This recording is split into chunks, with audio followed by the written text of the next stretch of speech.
Impressionism. आज की जो वीडियो है वो है इम्प्रेशनिज्म के बारे में। इस वीडियो में हम सब कुछ इम्प्रेशनिज्म के बारे में जानेंगे कि क्या क्या एग्जैक्टली इस मूवमेंट में हुआ था, कौन से फेमस आर्टिस्ट थे, क्या इसकी हिस्ट्री थी। ठीक है, चलिए स्टार्ट करते हैं। इम्प्रेशनिज्म जो है वो इमर्ज हुआ था 19th सेंचुरी में फ्रांस में, और इसकी कैरेक्टराइज क्या थी कि इसमें जो है आउटडोर हमको पेंटिंग बनानी है, ऑन द स्पॉट हमें पेंटिंग करनी है, स्पॉन्टेनियस आर्ट वर्क करने हैं रादर देन प्री स्केचेस। मतलब पहले से कोई स्केच बनाकर उस पर काम नहीं करना, बल्कि ऑन द स्पॉट हमको काम करना है। जो मेन फोकस था इम्प्रेशनिज्म आर्टिस्ट का वो था landscapes and everyday life scenes, यानी कि हमको लैंडस्केप्स पेंट करनी है, हमको आउटडोर रहकर काम करना है। पहले की जो आर्ट थी क्लासिकल, उसमें सिर्फ इंडोर काम किया जाता था मोस्टली, एंड उसमें ज़्यादातर रियलिस्टिक स्केचेस वगैरह बनाए जाते थे। बट इम्प्रेशनिज्म जो था वो एक सबसे ज़्यादा ब्यूटीफुल आर्ट मूवमेंट था हिस्ट्री में। ठीक है, ground breaking and beautiful art movement in the history. Impressionism जो है स्टार्ट हुआ था लेट 19th सेंचुरी में फ्रांस में, और इसने एक तरीके से लोगों का नज़रिया बदल दिया था कि लोग आर्ट को जिस तरीके से देखते आए थे। ठीक है, इम्प्रेशनिज्म जो है all about capturing moments, emotions and lights. Impressionism में सब कुछ इमोशन, लाइट एंड एकदम से जो चीज़ हो रही है ना आपके सामने, जस्ट उसको कैप्चर करना है। Imagine standing by a river at the sunset. Instead of painting everyday tiny detail of the landscape, an impressionism artist would focus on the feeling of the scene. Imagine करिए कि आप एक river के पास खड़े हैं और आप एक एक डिटेल नहीं बना रहे हैं, आप जस्ट उस सीन का मूड कैप्चर कर रहे हैं। ठीक है, the soft colors, the way the light sparkles on the water, they wanted to show what a scene looked like in a single moment। अब आपको समझ में आ गया होगा कि इम्प्रेशनिज्म का मतलब है कि एकदम से चीज़ों को कैप्चर कर लेना। Before impressionism art was mostly realistic and formal. मतलब इम्प्रेशनिज्म से पहले सिर्फ रियलिस्टिक आर्ट बनाई जाती थी और एक रूल्स को फॉलो किया जाता था। बट इम्प्रेशनिज्म के आने से आर्टिस्ट को फ्रीडम मिली और वो उस तरीके से पेंट करने लगे जिस तरीके से वो चाहते थे। अब हम कैरेक्टरिस्टिक्स की बात करते हैं, तो की कैरेक्टरिस्टिक जो थी इम्प्रेशनिज्म की वो थी loose brush strokes, painting looked unfinished but close up, when you step back everything comes together. मतलब कि जब आप पास से देखेंगे पेंटिंग तो आपको लगेगा कि अनफिनिश्ड है, लेकिन आप जब दूर से जाकर देखेंगे तो अब आपको समझ में आएगा कि अच्छा पेंटिंग कंप्लीट है, वो एक इंप्रेशन देने की कोशिश की गई है। नेक्स्ट कैरेक्टरिस्टिक है playing with light. They were fascinated by how light changes during different times of the day, so many painted the same scenes at different times. तो मतलब कि जिस तरीके से लाइट जो है अलग अलग ऑब्जेक्ट पर हिट करती थी, जिस तरीके से वो दिन के अलग अलग टाइम पीरियड पर आती थी, उसको कैप्चर करना आर्टिस्ट का मेन पर्पस था। और सेम आर्टिस्ट जो है डिफरेंट टाइम में जो है पेंट करता था, और अलग अलग आर्टिस्ट भी एक जगह बैठकर पेंट करते थे। नेक्स्ट है जो इम्प्रेशनिज्म की स्टोरी है, उसको हम जानते हैं कि ये वर्ड इम्प्रेशनिज्म आया कहाँ से। ठीक है, the name impressionism actually came from a painting by Claude Monet titled Impression Sunrise. ये जो पेंटिंग आप देख रहे हैं, ये इसका नाम है सनराइज। ये बहुत ही फेमस पेंटिंग है इस पर्टिकुलर टाइम पीरियड की। तो इसका जो टाइटल था वो था इम्प्रेशन, यानी कि सनराइज। जब इस पेंटिंग को एग्जिबिट किया गया तो एक क्रिटिक ने इंसल्ट किया, इसको कहा कि it just an impression of the scene and not a real painting. मतलब जब इस पेंटिंग को दिखाया गया एग्जीबिशन में तो उन्होंने कहा कि ये सिर्फ एक पेंटिंग का इम्प्रेशन है, बल्कि कोई पेंटिंग नहीं है।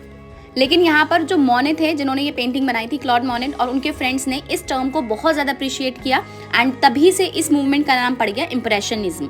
ठीक है, इस मूवमेंट का इम्प्रेशनिज्म नाम इसलिए पड़ा क्योंकि आर्टिस्ट पेंट कर रहे थे ऑन द स्पॉट, जो बस इम्प्रेशन को कैप्चर करने की कोशिश कर रहे थे। ठीक है, अब हम कुछ फेमस इम्प्रेशनिज्म आर्टिस्ट के बारे में पढ़ते हैं। सबसे पहले क्लॉड मोनेट के बारे में पढ़ते हैं। द फादर ऑफ इम्प्रेशनिज्म, जिनकी ये पेंटिंग सनराइज थी।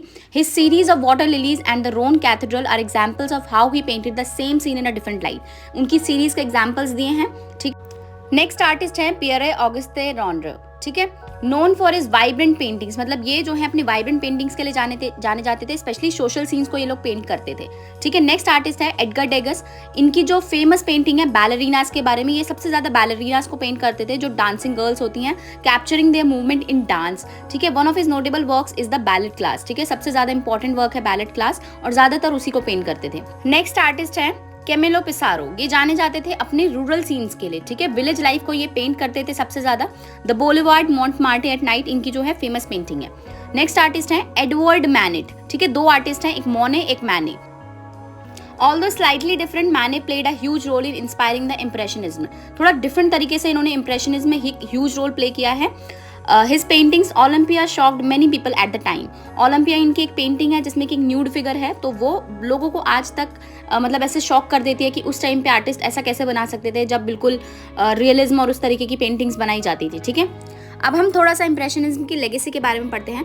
इंप्रेशनिज्म जो था एक रेवोल्यूशनरी था because it broke away from tradition. जो ट्रेडिशन चलता आ रहा था उसको तोड़कर ये इन्होंने नया आर्टवर्क्स या नए पेंटिंग्स को बनाया था। It influenced later movements like post-impressionism and even the abstract art of the 20th century। जो 20th century में abstract art की जाती है उसको भी इस movement ने influence किया था। Artists like Vincent van Gogh and the Paul Cézanne were heavily influenced by the impressionist। impressionism movement जो था एक तरीके से एक मतलब हिस्ट्री में एक रेवोल्यूशनरी एक्ट था अपने आप में कि रियलिज्म को तोड़कर इन्होंने अपने आप से कुछ करने की सोची थी। ठीक है, आर्टिस्ट जैसे कि पॉल सीजन और विंसेंट वैन गो, इन्होंने इंप्रेशनिज्म से बहुत ज़्यादा इंस्पिरेशन ली कि वो अपने आइडियाज़ को फर्दर डेवलप कर सके। ठीक है, दो many people thought their work was strange at the time. उस टाइम पे लोगों को लगता था कि ये क्या रफ सा काम कर दिया, अजीब सा काम कर दिया, बस ऐसे कुछ बोल्ड ब्रश स्ट्रोक्स लगा दिए और कुछ भी बना दिया।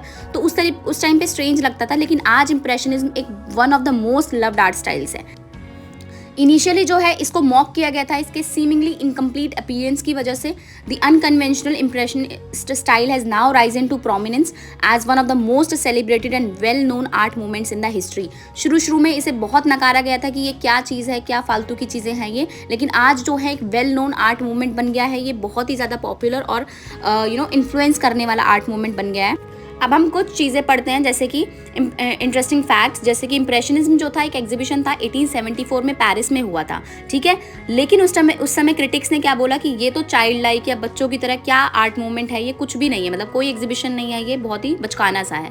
ठीक है, दूसरा इंपॉर्टेंट फैक्ट है जो मोने की आईसाइट थी वो खराब हो गई थी, मतलब डिटोरिएट हो गई थी लेटर ईयर्स में, लेकिन उन्होंने फिर भी पेंट किया, इसीलिए उनके कुछ लेटर जो आर्टवर्क्स हैं वो ज़्यादा एब्स्ट्रैक्ट है।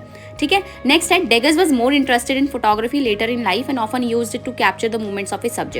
और जो एडगर डेगर्स थे वो बाद में जो है फोटोग्राफी में बहुत ज़्यादा इंटरेस्टेड थे और अपने सब्जेक्ट्स को कैप्चर करने के लिए रादर देन पेंटिंग। इसके बाद अब हम थोड़ा सा ब्रिटिश इंप्रेशनिज्म के बारे में जान लेते हैं। हमने ओवरऑल इंप्रेशनिज्म को समझ लिया है। ठीक है, ब्रिटिश इंप्रेशनिज्म जो था वो रेफर करता है आर्ट जो कि ब्रिटिश में प्रोड्यूस की गई थी, ब्रिटिश के आर्टिस्ट के द्वारा प्रोड्यूस की गई थी 19th सेंचुरी में, और ये फ्रेंच इंप्रेशनिज्म से इंस्पायर्ड थे। ठीक है, बिगनिंग में जेम्स मैकेल विस्लर, जो भी इनका नाम है, introduced modernist idea and techniques. इन्होंने नए आइडियाज़ और टेक्निक्स को इंट्रोड्यूस किया, including rapid brush strokes, attention to light and shade और पोर्ट्रेइंग एवरीडे डिफरेंट सीन्स। ठीक है, इन्होंने मतलब इस आइडिया को यहाँ पर इंट्रोड्यूस किया था which later became known as French impressionism, और इसको बाद में जो है फ्रेंच इंप्रेशनिज्म के नाम से जाने लगा ब्रिटेन में when he moved to London in 1863. ठीक है, even though British artists were influenced by the French Impressionists, the adoption of the Impressionist style was not widely recognized as a significant movement in Britain. इस चीज़ को recognise तो किया गया था लेकिन उतनी ज़्यादा इंपॉर्टेंस नहीं मिली थी ब्रिटेन में। ठीक है गाइज, आज की वीडियो में इतना ही एंड आई होप आपको ये छोटा सा मूवमेंट, आर्ट मूवमेंट जो है क्लियर हो गया होगा। एक छोटी सी वीडियो के थ्रू मेरा जो एफर्ट था वो आप लोगों को समझ में आया होगा। अब आपको पूरा पता है इंप्रेशनिज्म के पेंटर्स के बारे में कि क्यों इमर्ज हुआ, इसका नाम कैसे पड़ा। ठीक है, सारी चीज़ें मैंने आपको क्लियर कर दी हैं। एंड अगर आपको ऐसी वीडियोस और चाहिए तो प्लीज़ आप कमेंट में इंप्रेशनिज्म ज़रूर मेंशन कीजिएगा एंड मैं ऐसे ही आगे के आर्ट मूवमेंट्स भी कंप्लीट कराऊंगी। सो चैनल को सब्सक्राइब एंड लाइक कर ज़रूर जाइएगा। मिलते हैं अब नेक्स्ट वीडियो में। Take care and bye bye.